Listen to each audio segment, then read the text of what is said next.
טיפול נמרץ עם איציק מצרפי ויקותיאל משי.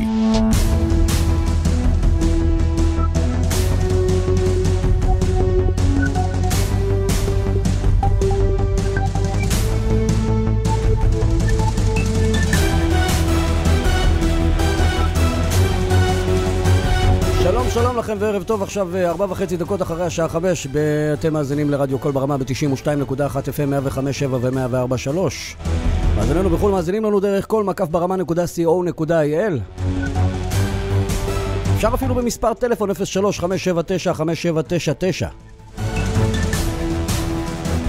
בטיפול נמרץ, והנה הכותרת להיום: שוק הקפה רותח. רשות ההגבלים חקרה בעלי בתי קפה בחשד לתיאום מהלכים עסקיים. מדובר ברונן נימני, הבעלים של רשת קפה, וקובי חקק מבעלי רשת רולדין, בחשד לתיאום מחירים. הרשות תשאלה את השניים, ערכה חיפוש במשרדי קפה והחרימה חומרי מחשב. חקירת הרשות החלה לאחר פרסומים לפיהן בעלי רשתות בתי קפה החליפו ביניהם מידע ותיאמו מהלכים עסקיים לאחר פתיחת רשת קופיקס שהציע קפה ב5 שקלים.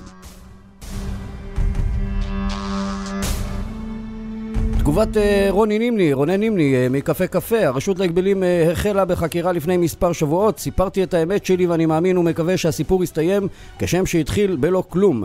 מרולדים מוסרים בתגובה, מעולם לא תואמו מחירים עם רשתות אחרות, ואנשי החברה ענו לכל השאלות שנשאלו בנושא. רשות ההגבלים מוסרים בתגובה: רשות ההגבלים העסקיים פתחה לפני מספר שבועות בחקירה בחשד לתיאום מחירים בין חלק מרשתות בתי הקפה. מחלקת החקירות והמודיעין של הרשות ערכה מספר פעולות חקירה, ביניהן חיפושים במשרדים ובחומרי מחשב. במסגרת הפעולות שנעשו זומנו מספר בעלים של רשתות בתי קפה לחקירה. הכלבים נובחים והשיירה עוברת. אבי רכש פינת אוכל מרהיטי אולימפיה כאן בבני ברק ושילם במזומן. במסמך חתומה החברה על 30 ימי עבודה. בפועל אבי ממתין מעל 70 ימים. ערב טוב ויקותיאל. ערב טוב איציק, מה שלומך? ברוך השם מצוין. אתה רוצה שנדבר על הקופיקס או דווקא בכלל על הנושא של הרשות להגבלים עסקיים? אני חושב שכדאי לדבר על העניין הזה שקשור לחקירה של הרשות להגבלים עסקיים, על תיאום מהלכים עסקיים. בוא נדבר על תיאום מהלכים עסקיים, מה הם? אז בוא תשמע דבר ראשון על קופיקס. כאן בן אדם, קוראים לו בשם אבי קץ, יש לו היסטוריה של רשת ששת, כפר השעשועים, עשה דברים בחייו, החליט לשבור את המונופול או את השוק, להציע קפה ב5 שקלים. וזה לא רק קפה, הוא פתח, הרשת הזו מוכרת הכל ב5 שקלים. נכון, היום כבר זה גם סנדוויצ'ים וכן הלאה, אנשים באים, לוקחים, לא יושבים במקום. עכשיו במקום, אתה יודע, אתה מצפה מהמתחרים, או שיתמודדו ויוזילו מחירים, או שיטענו את הטענות שלהם ויגידו, נאמר, אצלנו יושבים, אצלנו חלק מהתשלום על הקפה שאתם משלמים 15 שקלים, זה חלק זה שאתה נותן לך מקום לשבת, מקום יפה לשבת, לנהל פגישות, ובמקום השני אין. אבל הם בחרו לתקוף ולהגיד שהמוצרים שלו לא טובים, כן טובים, והרשות כאמור פתחה בחקירה, ואותי מעניין איציק, הרשות פתחה בחקירה נגד קפה ורולדין, בסדר. מה הם יתרמו לנו? שנקבל קפה בשקל פחות? עזוב, איפה הם נגד הבנקים? איפה הם נגד המונופולים באמת הגדולים, שאולי לרשות ההגבלים עסקיים אין כוח נגדם? עזוב, תשמע. למה אולי? בוא תוריד את האולי. עזוב, בוא אני אזכיר לך, תקרא כותרת לפני חודשיים. בית משפט העליון ביטל את התביעה הייצוגית נגד הבנקים בגין תיאום ריביות. הסיפור, אני אספר לך בקצרה. הייתה איזו תביעה שרצו להגיש אותה כתביעה שתוקה כתובענה ייצוגית. היה בית משפט המחוזי, דן בזה, החליט שכן. זה עלה לבית משפט העליון. בית משפט העליון החליט לבטל את הפסיקה של השופט במחוזי ולהחזיר את זה חזרה לדיון. ובשנת 2009, בוא נראה אם אתה זוכר משהו מזה, קבע הממונה על ההגבלים העסקיים כי 5 בנקים עשו הסדר כובל בנוגע להעברת מידע ביניהם באשר לגובה עמלות מסוימות. 5 הבנקים הגישו עררים על החלטה הזאת לבית הדין להגבלים עסקיים, והתיק עדיין תלוי ועומד. עכשיו דנים במערכת המשפט האם לשלב בין התובענה הייצוגית לבין ההחלטה של הרשות להגבלים עסקיים שהיה הסדר כובל. אתה יודע משהו שקרה עם זה? בינתיים העליון ביטל, החזיר את זה למחוזי.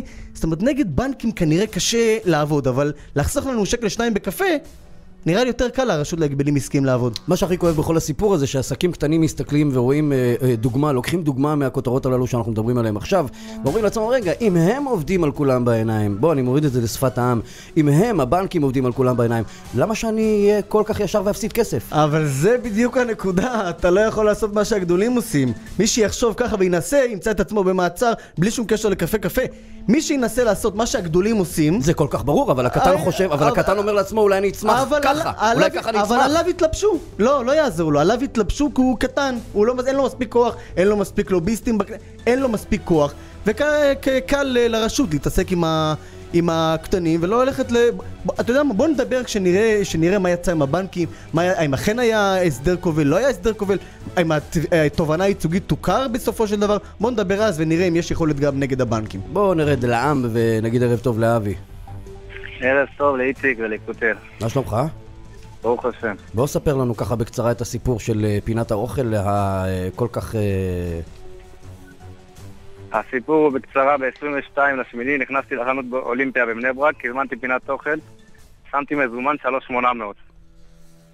וזה היה אמור להיות, היה רשום בחוזה 30 ימי עסקים כמו שאמרת, אפילו שבעיקרון זה 21 ימי עסקים, בגלל שהיה חגים אמרו לי עד 30 יום זה ודאי יגיע אליך, אני לא לרשום לך 21 כי זה לא יגיע תוך 21.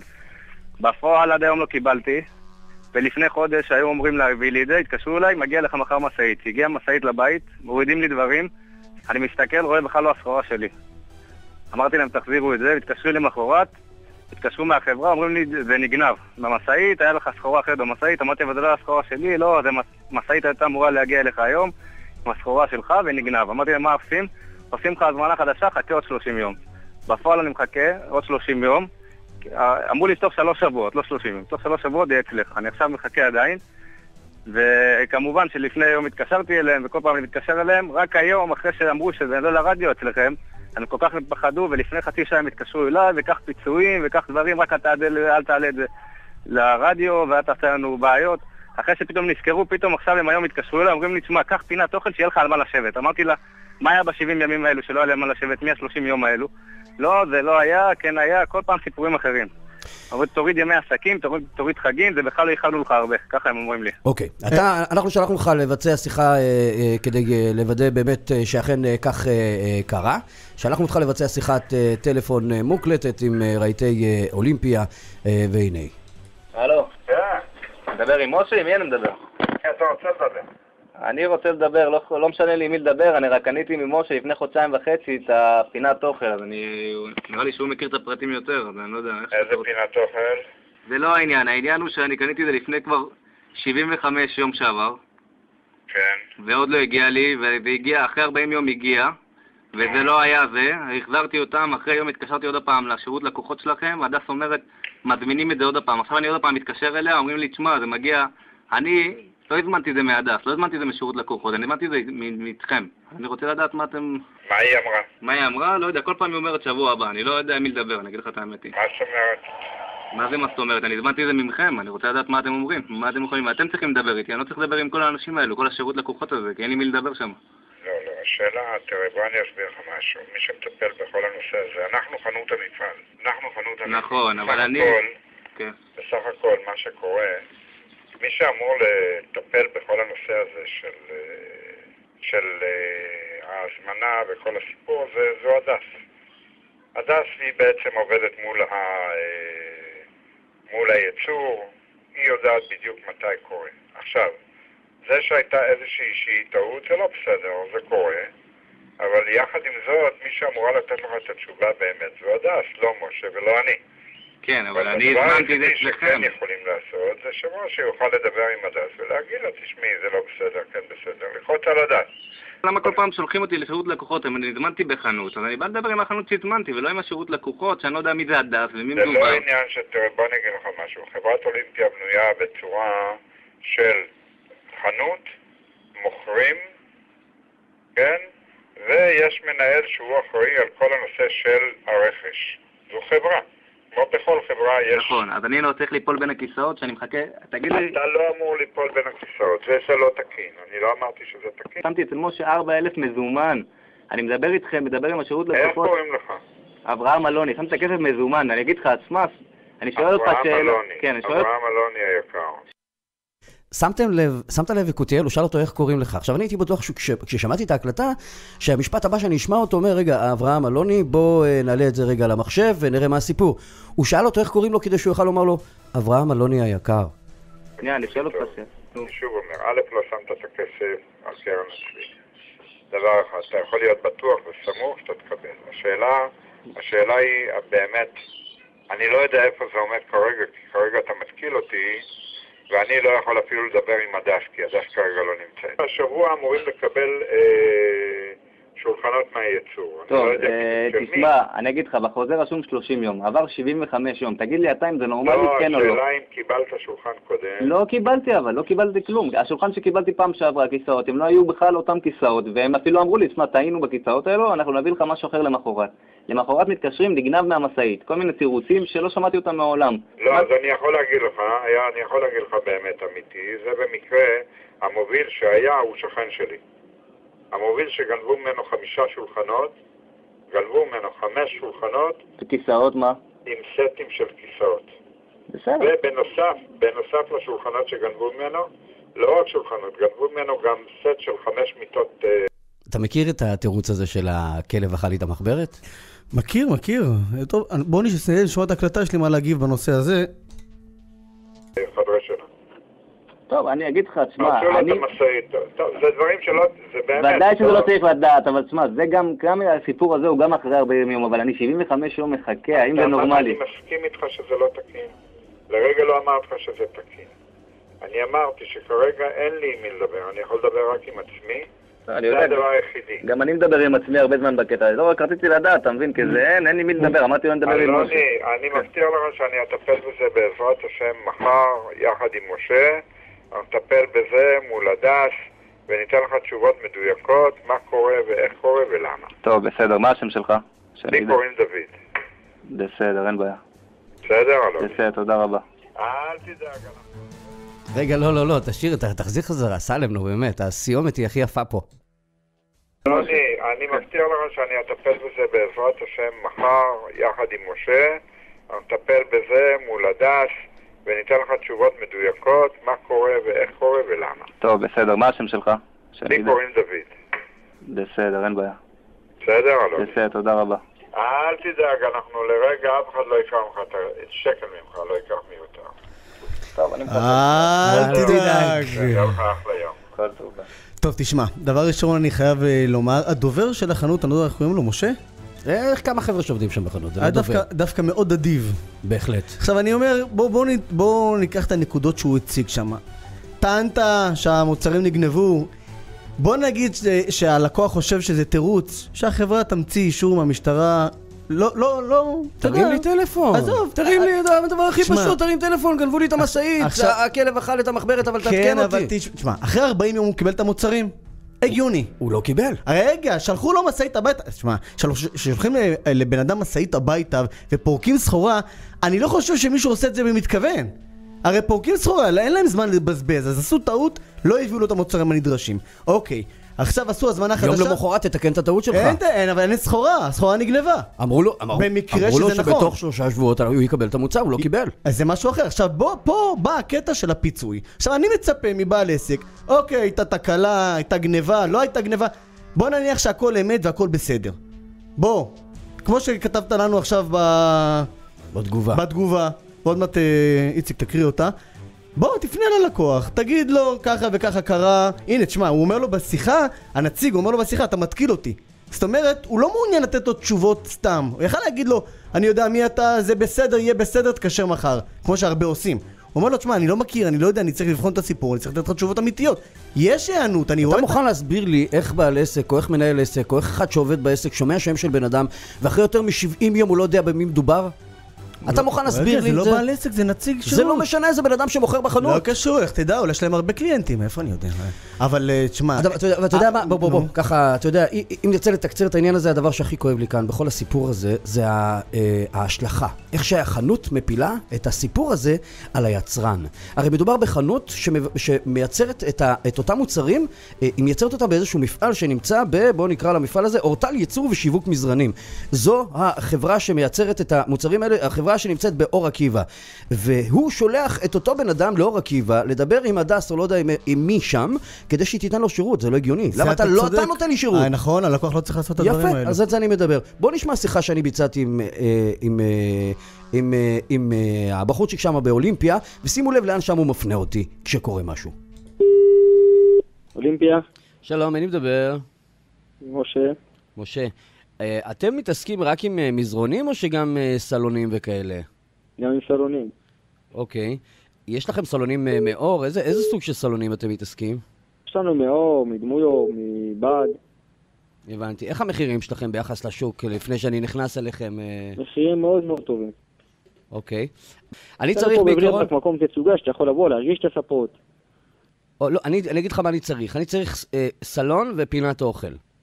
יש לי פה, אתה יכול לבוא, להרגיש אותם פה, לראות, לשבת. אוקיי. מאיפה אתם מזמינים את זה? יש איזושהי, אתה יודע, יש כל מיני כאלה שמזמינים גם טירה וכל השטויות האלה שמספרים על... לא, מה פתאום, אין לפעמים דברים האלה. יש לי פה שולחן שמגיע מאיטליה, יש לי פה שולחנות שאנחנו מכינים אותם. הבנתי. יש לנו מפעל שאנחנו מייצרים בו מיטות, ילדים, מזרונים. יש לנו יצרן שמייצר לנו פינות אוכל, שזה הכל ייצור ישראלי. אדימור עיצובים, הוא מספק פה לעוד הרבה חברות בארץ מאוד גדולות, פינות אוכל. בסדר. אם אני רוכש ממך מוצר, מי נותן לי שירות? אתם או הוא? אנחנו מביאים לך את השירות, הכל, וגם כן הוא, כאילו, בדרך כלל, אם במידה ויש בעיה מסוימת, אז הוא כאילו, הוא השירות שלך, אדימור. סתם דוגמה, כאילו, יש בעיה, יש לה את השירות שלנו גם כן, מה שאנחנו יכולים, אנחנו לטפל. גם פה אותו דבר, אתה פונה אלינו, אנחנו מגישים קריאת שירות ליצרן שלנו, שאנחנו עובדים איתו בכמויות גדולות, הוא לא עובד עם הרבה חנויות, הוא עובד איתנו ועם עוד איזה 2 חנויות מסוימות, שהוא עושה לנו את הפינות אוכל, והוא בעצם שולח נציג שלו שיגיע אליך. אתה תראה את העבודה, אין לך שום סיבה שתהיה בעיה. אבל אתם לא זורקים אותי אליו, כאילו עכשיו הלך תסתדר איתו. לא, יש לנו שירות לקוחות, אתה מדבר עם נציגה אצלנו, ומטפלים לך את זה כמו שצריך. אוקיי, עכשיו מבחינת זמן הספקה. זמן הספקה זה לא זמן קצר, הפינות אוכל זה עד 31 ימי עבודה, אלא אם כן יש במלאי, ואפשר לספק לך את זה טיק-טק, אבל לא תמיד יש במלאי את הצבע שאתה רוצה. אבל מקסימום 31 ימי עבודה לפינת אוכל. כן, זה הכי ארוך. הבנתי. טוב, משה, אני מודה לך. תודה לך. ביי ביי. 30 ימי עסקים, בסדר, אוקיי. אבל מה שאני הבנתי בשיחה... שני דברים. אחד, הוא מבטיח שהוא נותן שירות. 2, הוא אומר, זה נכון. 30 יום. 30 יום ימי עסקים. נכון. אז זה כבר 40, לפעמים 40, הוא קיבל את ה... ניסו לתת לו תוך 40 יום. עכשיו, הוא אומר שאם תגיע... שהוא אומר שהוא נותן שירות, שים לב, זה יכול להיות שזה חנות המפעל, וזה החנות אולימפיה, שהם עובדים ביחד. חנות המפעל, אם הזמנת ישירות מהמפעל, תקבל שירות מהם. אם הזמנת מאולימפיה, תקבל שירות מאולימפיה, ועדיין אני מאמין שיש ביניהם אני צריך לקבל שירות מאותו אחד שאני שילמתי לו את הכסף, נקודה. אתה רוצה לצרף לי עוד נותן שירות, כדי שיגבה גם הוא את ההזמנה שלי בשמחה. אבל עוד לא נתת לי את המוצר, אל תזרוק אותי ליצרן, בבקשה. אתה צודק. יופי. לצורך העניין אני הבאתי את אבי עדי, מעדי עיצובים, מומחה ברהיטים כבר לא מעט שנים, שיענה לנו על כמה שאלות ואפילו ייתן לנו טיפים איך אנחנו יכולים להתמודד עם הדבר הזה. אבי עדי, שלום וערב טוב. שלום וערב טוב לכם. איך אנחנו יכולים לברוח מחאפריות שכזו? כשקונים רהיטים מאוד חשוב לדעת מי היצרן ומי הספק במעמד הקנייה, ולא כאשר יש בעיה בהספקה שלה. ברגע שמוודאים, בודקים גם את הוותק של היצרן, את האיכות שלו. מדובר בחנות שיש לה ותק 30 שנים בשוק. אתה מכיר את המקרה? כן, אני לא מכיר את המקרה. אני נתתי לך רקע ככה בכותרת עוד לפני התוכנית. כן, הספקה שהתעכבה 70 יום. איך זה יכול לקרות? אתה מכיר מקרים כאלו שבאמת בתום לב זה מתעכב 70 יום? 70 יום אני לא מכיר, כי במקרה הכי גרוע, אחרי 30 ימי עסקים עושים הזמנה חדשה ומזרזים אותה. אוקיי. במקרה כזה צריך באמת לבדוק גם את היצרן, להתקשר ליצרן. הנה, אתה רואה להתקשר ליצרן? לבדוק באמת שקיימת הזמנה מהחנות. לא, רגע, סליחה, אבי, סליחה רגע, אתה מדבר על התקשר, הוא מדבר על התקשר, אחרי שאני הזמנתי מהחנות, להיות אחראי על הכסף שלך. זה מה שהוא אומר, תרים טלפון ליצרן, תגיד לו, שלום יצרן, יש לך את ההזמנה מספר זו וזו ששילמתי עליה, תבין ותקילין, כסף מזומן. וגם לשאול אותה איפה ההזמנה עומדת. אתה יכול גם. מותר לך. זו זכות, זו לא חובה. כן, אבי? גם, לא סיפקו לך אחרי 30 ימי עסקים לפי החוזה, יש לך זכות ללכת ולקחת את הכסף שלך בחזרה. ממש על פי חוק בתחום הרהיטים? על פי חוק בתחום הרהיטים.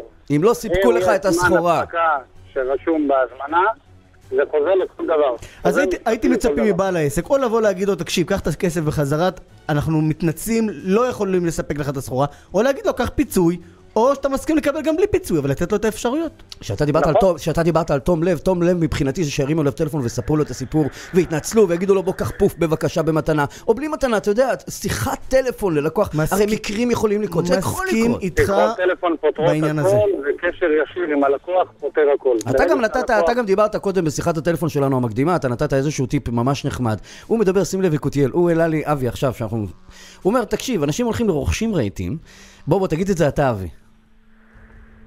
על מה דיברנו? אנחנו להתייחס לרהיטים, הוא אומר, בוא תתייחסו לרהיטים כמו למוצרי חשמל. כשאתם נכנסים לחנות למוצרי חשמל ואתם רוכשים מקרר מסוג X, אתם תבחרו דווקא את המקרר הזה שהשירות שלו הוא כזה. בואו, כשאתם נכנסים לחנות רהיטים, תבחרו את הרהיט לפי היצרן שלו.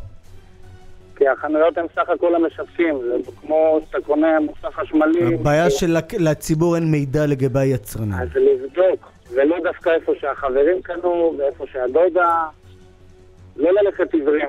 תבדקו מהיצרן. בדרך כלל הדודה תמיד... זה טיפול בין הכיסאות. כן. אבי עדי עיצובים, אני מאוד מודה לך. תודה לך. תודה רבה לכם וערב טוב. אל תדאג איציק. אל תדאג. פרסומות, ואנחנו חוזרים אליכם. מיד נשוב לבטיפול נמרץ עם איציק מצרפי ויקותיאל משי.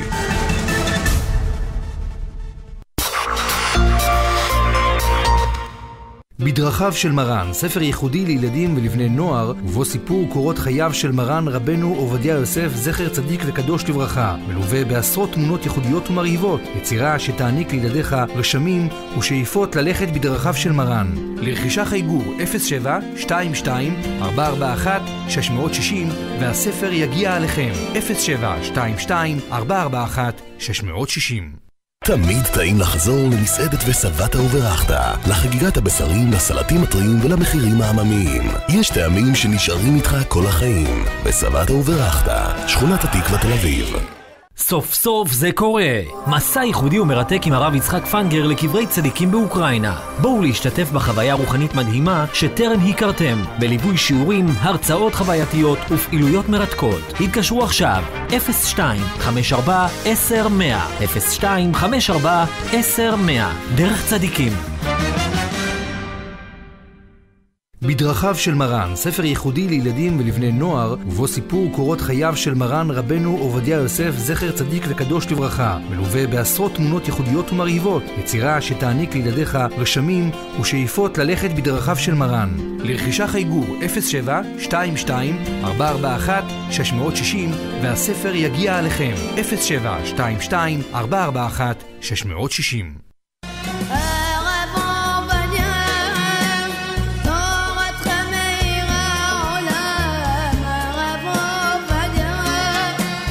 מאזינים יקרים, היום, יום ה-30 להסתלקותו של מרן, זכר צדיק וקדוש לברכה, תחל תפילה מיוחדת יום-יום על ציונו של מרן למשך שנה שלמה על ידי חזנו של מרן. המעוניינים להעביר שמות וכן לזכות בשותפות בספר התורה לזכותו של מרן על ידי קופת הצדקה החביבה על מרן, שלום יעשה, חייגו עכשיו 1-700-500-635 1-700-500-635. מאזינים יקרים, יום יום תפילה במשך שנה שלמה על ציונו של מרן. חייגו עכשיו 1-700-500-635 1-700-500-635.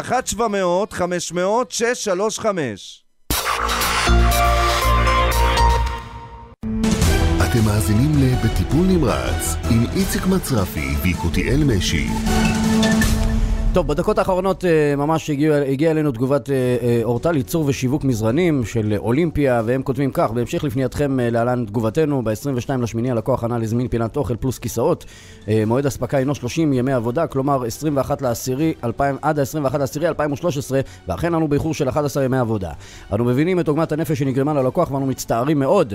אנו חברה מכובדת ומוכרת בשוק כבר 30 שנה עם הרבה לקוחות מרוצים וחוזרים, וצר לנו שכך לקוח זה מרגיש. בשיחה היום עם הלקוח ללא כל קשר לתוכניתכם דיברה נציגתנו והציעה לו חלופות כפיצוי עד 1,400 שקלים לבחירתו: זוג קריות ויסקו אורתופדיות, זוג מזרנים, זאת אומרת זוג מזרנים, 2 כיסאות פינת אוכל התואמות את ההזמנה, וכן ההובלה ללא עלות, ואנו ממתינים לתגובתו. בברכה, הנהלת אולימפיה.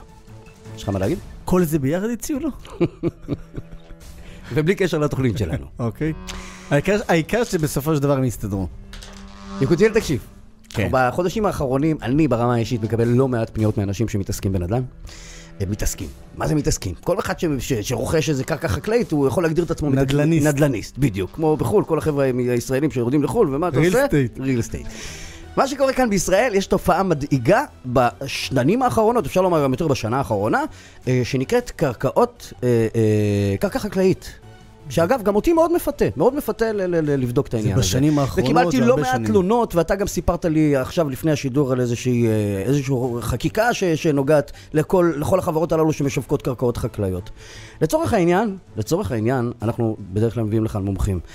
הבאנו לכאן מומחה מהמרכז הארצי לקרקעות. שלום וערב טוב לך, רפאל להגיב מהמרכז הארצי לקרקעות. שלום רפאל. תדליק את המיקרופון רק. כן, לא צריך ללחוץ יותר מדי על זה.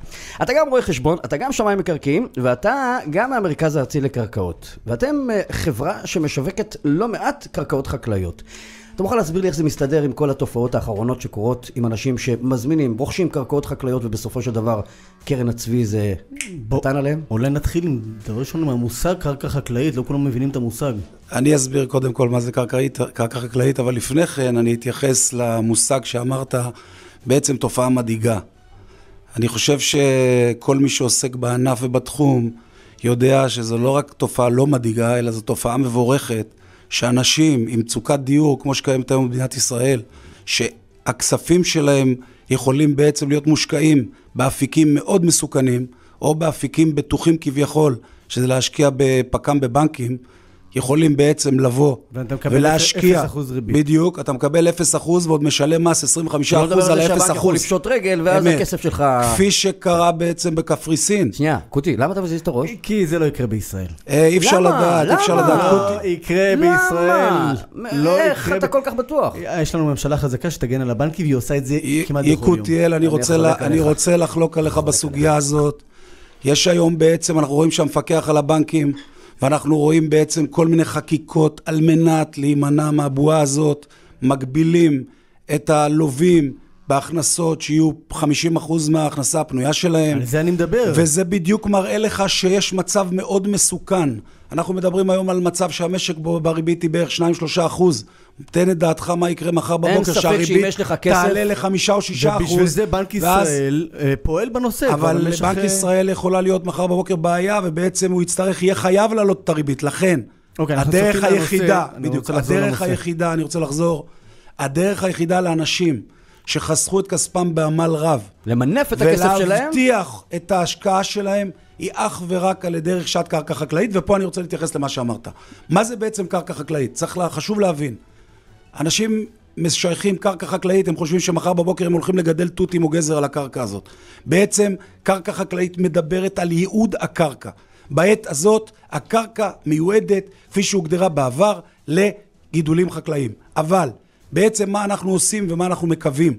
אנחנו בעצם בוחרים, והחברות שפועלות בתחום יודעות בדיוק איזה קרקעות צריך לבדוק, מה הדברים שצריך להימנע מהם. יש בעצם תמ"א 35, היא תוכנית מתאר ארצית, שבאה ואומרת איזה קרקעות הן טובות ואיזה קרקעות לא טובות. זאת תוכנית מתאר של מדינת ישראל. ולאחר מכן יש תוכנית מתאר מחוזית.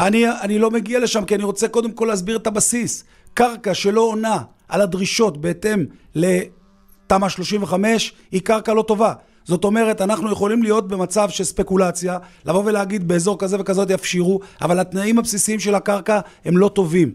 לכן, חשוב מאוד להבין... איך אנחנו יכולים לבדוק את זה? על פי מחיר? יש קרקעות היום שמשווקות ב-80,000 שקלים דונם, אז מה? בוא אני אומר ככה, בכל מקום שמוכרים לך מוצר בזול, אתה צריך לחשוד.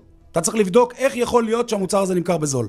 להפך, ככל שהקרקע כביכול שמבוקש מחיר עליה גבוה יותר, זה אומר שמי שמוכר אותה קנה קרקע טובה, רכש קרקע טובה ויודע בדיוק מה הוא עושה. או שהוא קומבינטור. מה שאתה אומר, קודם כל לבדוק תמ"א 35 של הקרקע. תמיד צריך לבדוק את תמ"א 35. החברה צריכה להציג את האישורים האלה. אנחנו, בואו נגיד ככה. אתם משווקים קרקעות חקלאיות. אנחנו משווקים במרכז הארצי קרקעות חקלאיות. אנחנו בוחנים כל קרקע וקרקע. אני יכול להגיד שבעקבות הפעולות שלנו אנחנו מוציאים הערכת שמאי לכל קרקע שאנחנו משווקים. הערכת שמאי חיצוני שהוא מקובל על ידי הבנקים, מקובל על ידי מוסדות ציבור, על ידי, בעצם כשבא אלינו לקוח, הוא מקבל, אנחנו פורסים בפניו את כל התנאים ואת כל הדברים שיש על הקרקע. אוקיי, זה מה שאני רוצה לשאול אותך, יצאה תקנה חדשה של משרד המשפטים.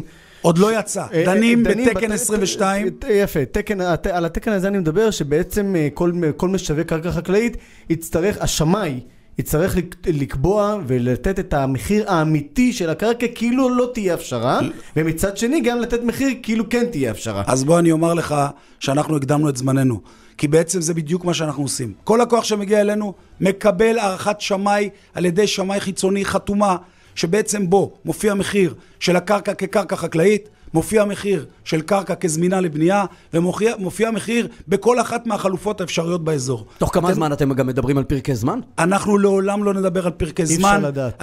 אני אומר ללקוחותיי בצורה מפורשת, שאם הם הולכים למקום ואומרים להם את פרק הזמן, אני מציע להם לקום וללכת. מפני שמי שיודע... אבל לפי מה שאתה אומר, אם יש תמ"א 35, אני יכול כן ללכת. אתה יכול לדעת מה הסבירות שהקרקע תופשר ומה ייעודה. מה ייעודה, יפה. מרקם עירוני למשל, קרקע בצבע צהוב. תקן אותי, מי שקונה קרקע חקלאית זה אחד שיש לו כסף בצד ורוצה ביום מן הימים בלי מישהו שיש לו סבלנות. אני אומר כך, בעצם הזמנים הממוצעים, אם אני הולך אחורה, הזמנים הממוצעים של הפשרה נעים בין 5 שנים ל-12 שנה, באזורים טובים. אם מדובר בקרקע באמת שעברה את כל הבדיקות. באזורים טובים. אבל אנחנו צריכים לשים לב לעובדה אחת היום, וזה מאוד מאוד חשוב להדגיש. היום בעצם גם בינה שוורץ במינהל התכנון, וגם שר הפנים מקדמים בצורה רצינית מאוד תוכנית שבעצם תגביל את לוחות הזמנים של כל הוועדות. נגמרו הימים שוועדה מחוזית יכולה לשחק עם תוכנית 10 ו-12 שנה. יש לה זמן מוגבל בחוק, ואם היא לא תעמוד בו, התוכנית תאושר אוטומטית. אתה מאמין לזה? אני לא רק מאמין לזה, אני אומר שההוכחה החותכת הניצחת השנייה היא בעצם ועדת 9 הימים, שבאה ואמרה, חד וחלק, שבעצם הולכים לעקוף את הוועדות המחוזיות, ובעצם קמה עכשיו ועדה שהיא זאת שתבוא ותפשיר ותמלא את מקומם של הוועדות המחוזיות. אמרו את זה גם על הוודלים, אבל לא משנה. בגדול אני רוצה... אנחנו מסכמים את העניין? כן. אני רוצה לסכם את העניין. מי שקונה קרקע חקלאית צריך לבדוק, דבר ראשון שהחברה היא חברה רצינית, חברה אמיתית, שנותנת לו את תוכניות המתאר, בעיקר של הארצית, אחרי זה גם של המחוזית, שנותנת לו הערכת שמאי חיצונית, שיבדוק עם חתומה על ידי, שיבדוק אולי גם שהשמאי חבר באיגוד השמאים, בארגון השמאים. בוודאי. אנחנו חייבים לעבור לנושא הבא. רפאל אגיב, המרכז הארצי לקרקעות, אתה תהיה איתנו כאן, אני מקווה שנצליח בעזרת השם פעם בשבוע לפחות להביא אותך לכאן, כדי שתוכל להמשיך ולענות לשאלות המאזינים. יפה. יש לא מעט מאזינים שמטלפנים, ואני חושב שהחבר'ה מהצד השני גם אומרים אולי כדאי שנפרסם את מספר הטלפון שלנו כאן באולפן, ואחר כך תוכל לקחת את השמות שלהם, לחזור אליהם ולתת להם, לענות להם על השאלות שלהם. המספר הטלפון שלנו 1-900-727575, 1-900-727575, אם גם לכם יש שאלות שנוגעות לכל העניין הזה של קרקעות חקלאיות, אתם מוזמנים לטלפן 1-900-727575, או לפקס 03-577-7799. רפאל אגיב, רואה חשבון ושמאי מקרקעין מהמרכז הארצי לקרקעות, אני מאוד מודה לך שהיית איתנו. תודה רבה לכם וערב נפלא.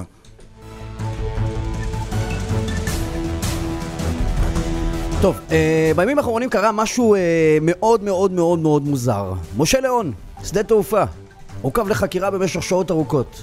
מה קרה שם, קוטי? תשמע,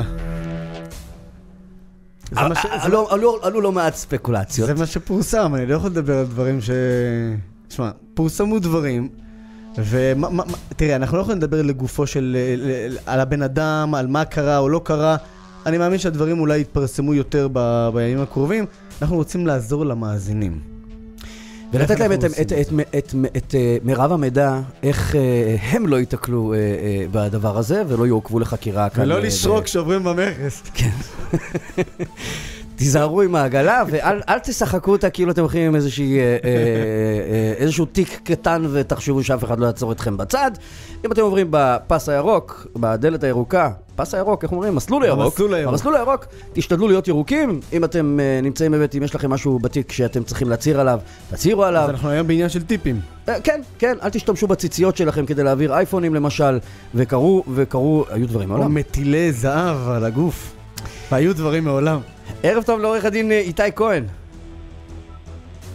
איתי איתנו? כן, שלום. מה שלומך? שלום רב. איתי הכהן. כן. מה מותר ומה אסור לנו, או איך מותר, איך אסור לנו ומה לא לעשות. מה לא לעשות, מה כן לעשות, מה עשה ואל תעשה בכל מה שקשור למכס. בכל מה שקשור למכס. נו, כמה זמן יש לך? 2, 3, 4 שעות? 2 דקות. בוא נתחיל. 2 דקות. אז תראו נא, בוא נאמר ככה, שלגבי ההבאה של דברים דרך בנמל התעופה, כן, אנחנו חוזרים מחול, צריך להבחין בין מכס למס קנייה ומע"מ. לגבי מכס יבוא שהוא מרוב ארצות אירופה, זאת אומרת כל ארצות האיחוד האירופאי וארצות הברית וכן רשימה של מדינות אחרות, יש פטור ממכס לאור הסכמי סחר חופשי מאותן מדינות. יחד עם זאת, אנחנו מדברים בעצם על מס קנייה ועל מע"מ. לגבי זה נקבע כאשר מדובר בהבאה של פריטים עד לשיעור של $200 לנוסע, והפטור הוא פטור אישי, לא ניתן לצבור את זה כמה נוסעים יחד, אז יש פטור זאת אומרת, אני לא יכול להגיע עם מוצר, אם אנחנו 10 אנשים, אני לא יכול להגיע עם מוצר בשווי $2,000 ולומר למוכס, יא חביבי, אנחנו תחלק את זה תראה את השיירה שמאחוריי. בדיוק. נכון מאוד. אגב, מותר למוכס לצאת אחריי עד לאוטו? סליחה? מותר למוכס לצאת אחריי עד לחניון ולהגיד לי, פתח בבקשה את התיק? מותר לו. יש לו סמכות על פי החוק, לבקש מנוסע גם אחרי שהוא עבר את הבידוק. עד איפה מותר לו להגיע? עד איפה מותר לו להגיע? מותר לו להגיע אליי הביתה? באופן חוקי זה אפשרי, למרות שפרקטית זה לא ניתן לביצוע, מאחר שכאשר כבר הגעת הביתה, אז קשה להוכיח שהבאת את זה מחול. מסיבות ראייתיות הייתי אומר שזה לא מעשי. מה קרה שם עם חברנו, ידידנו היקר, מי שכבר משה ליאון? אתה מכיר את הסיפור?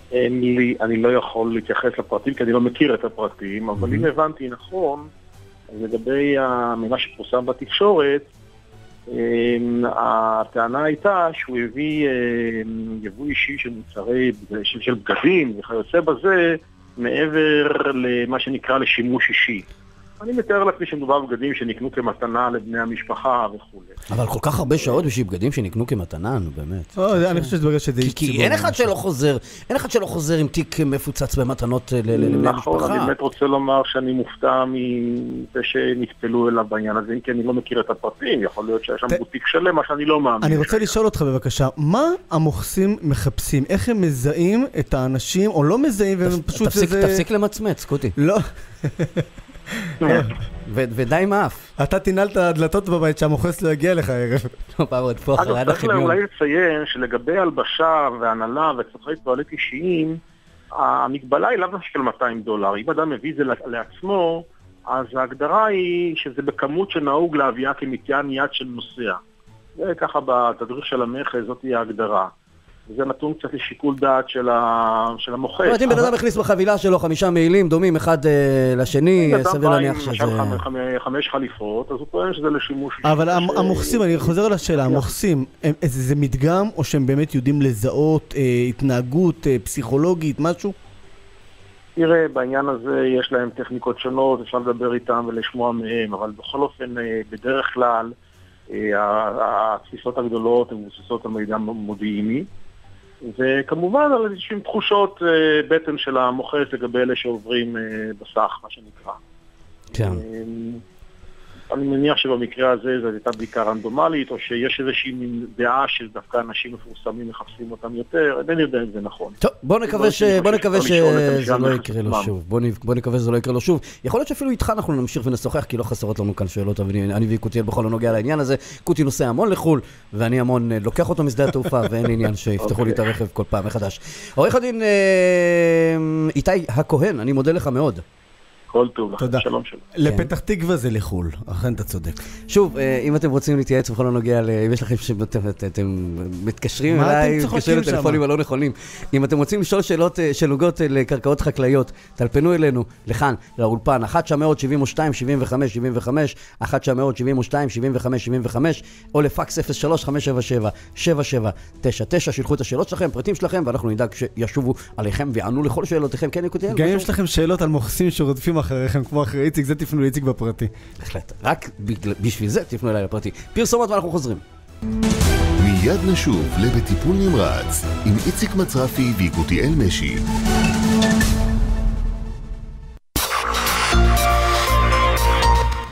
תמיד טעים לחזור למסעדת וסבתה וברחתה, לחגיגת הבשרים, לסלטים הטריים ולמחירים העממיים. יש טעמים שנשארים איתך כל החיים. בסבתה וברחתה, שכונת התקווה תל אביב. מיני בר שבת איכותי, אני ממליץ רק על מי הטבע, 1-800-205-405. 5 דקות תורה ביום, 5 דקות של לימוד תורה ישר לנשמה. לקבלת חוברת היכרות בחינם תלפנו 0722-170-200 0722-170-200.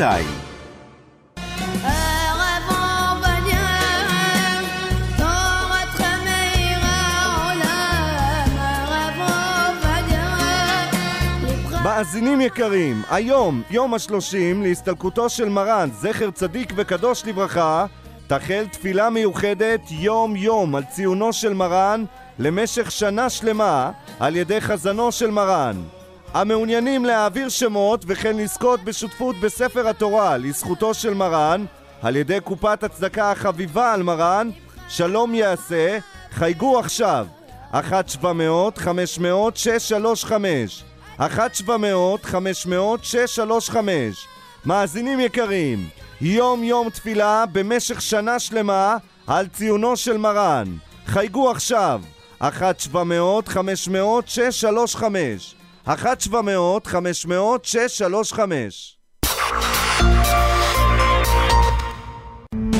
אתם מאזינים לבטיפול נמרץ עם איציק מצרפי ויקותיאל משי.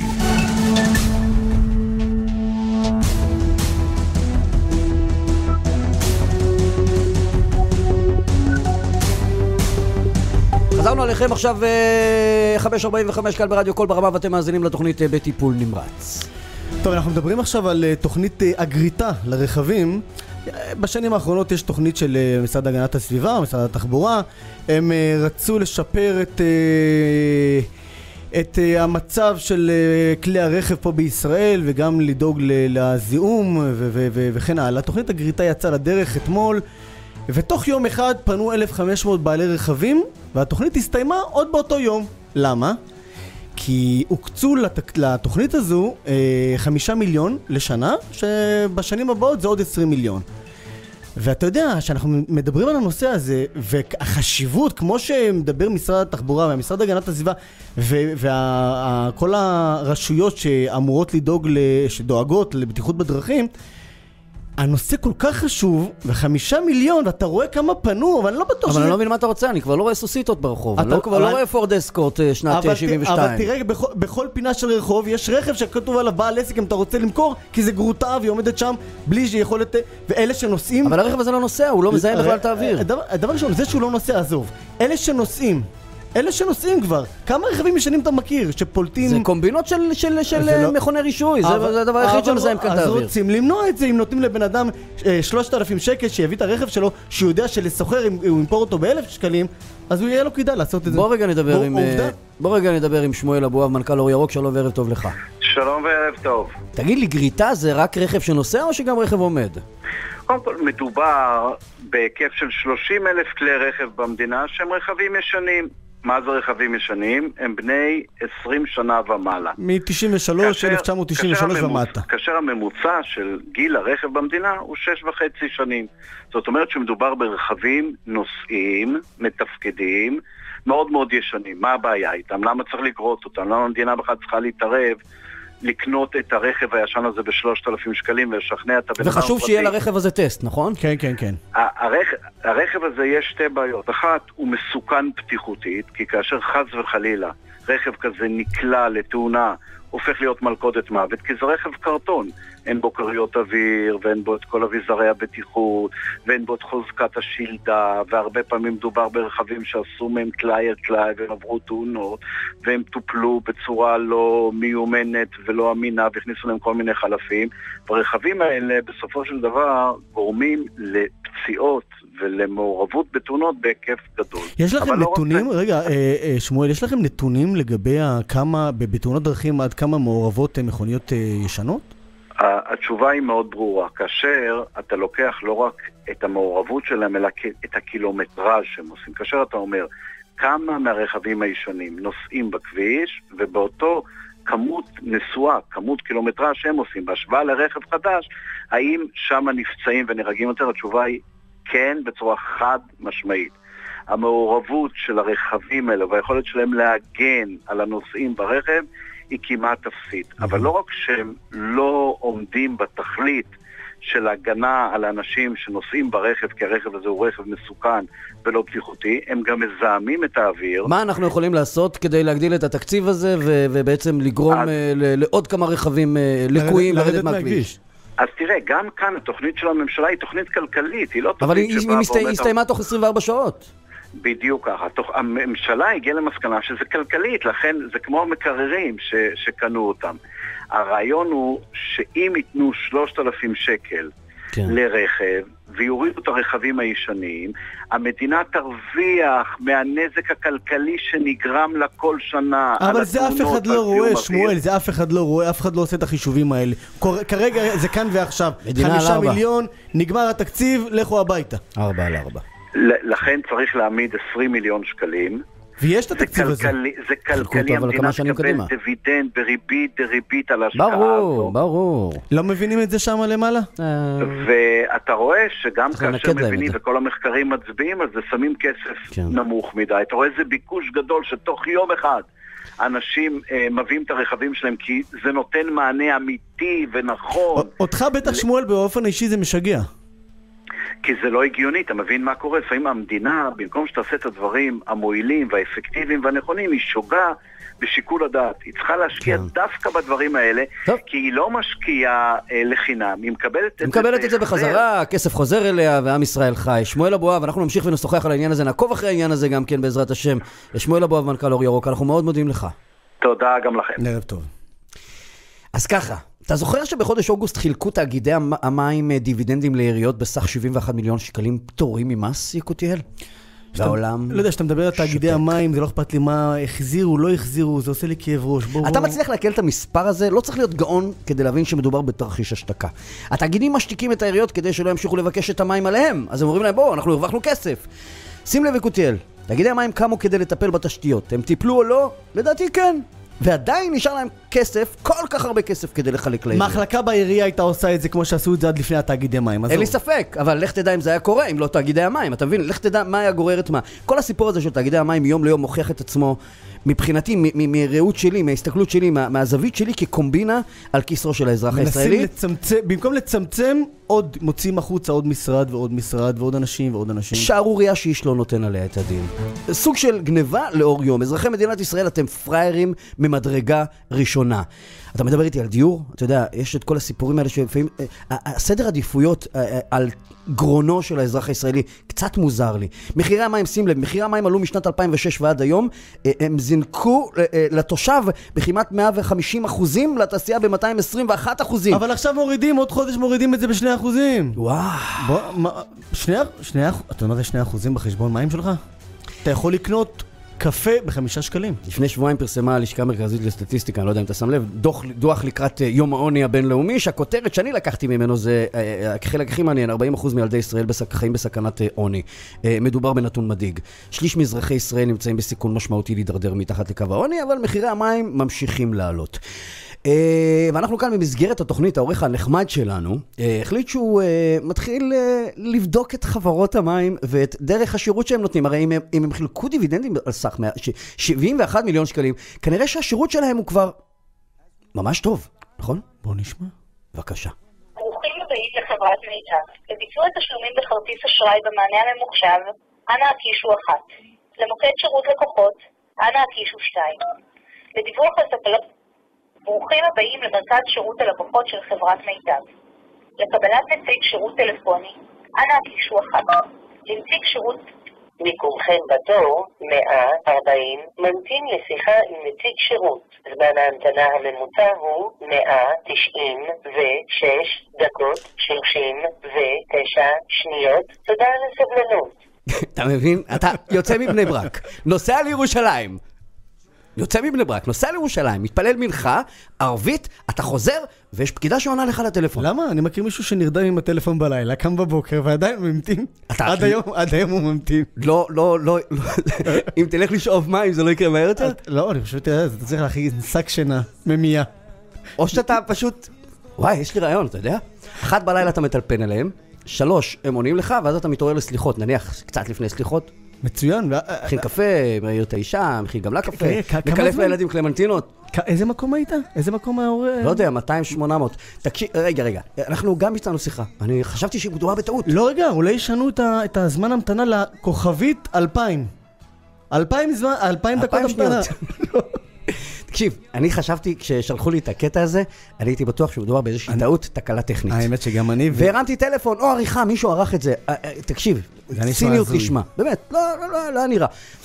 והרמתי טלפון, אמרתי, טוב, צריך גם קודם כל להרים טלפון למיטב, לבקש מהם תגובה, וגם לבדוק את זה. אז אמרתי, בוא נרים טלפון, הרמתי טלפון למיטב.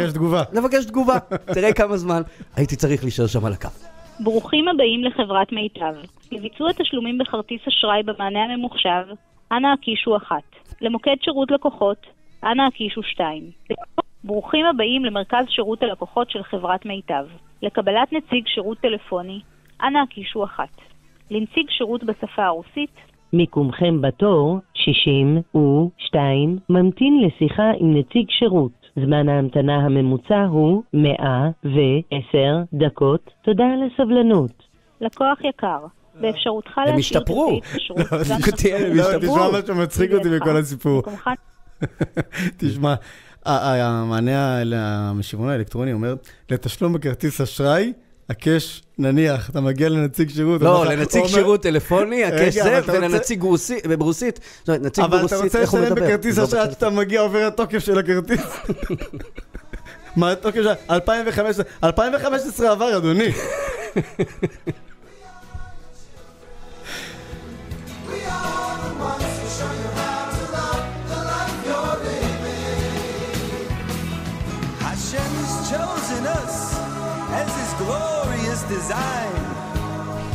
אבל איציק, אל תדאג, הכל יהיה בסדר.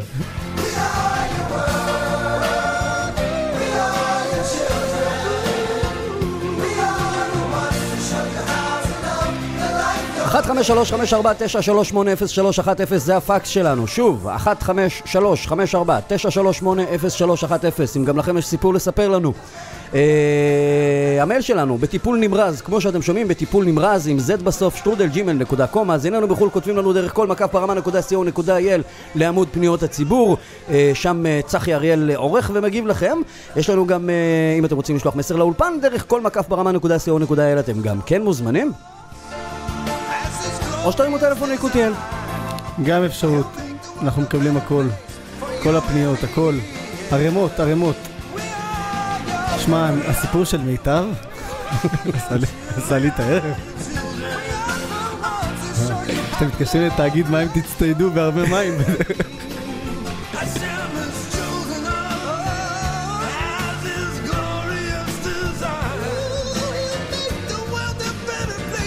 3 דקות לפני השעה 6 בערב, בטיפול נמרץ.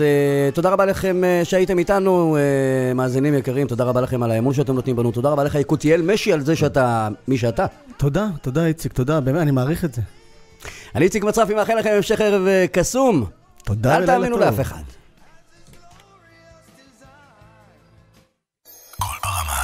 כל ברמה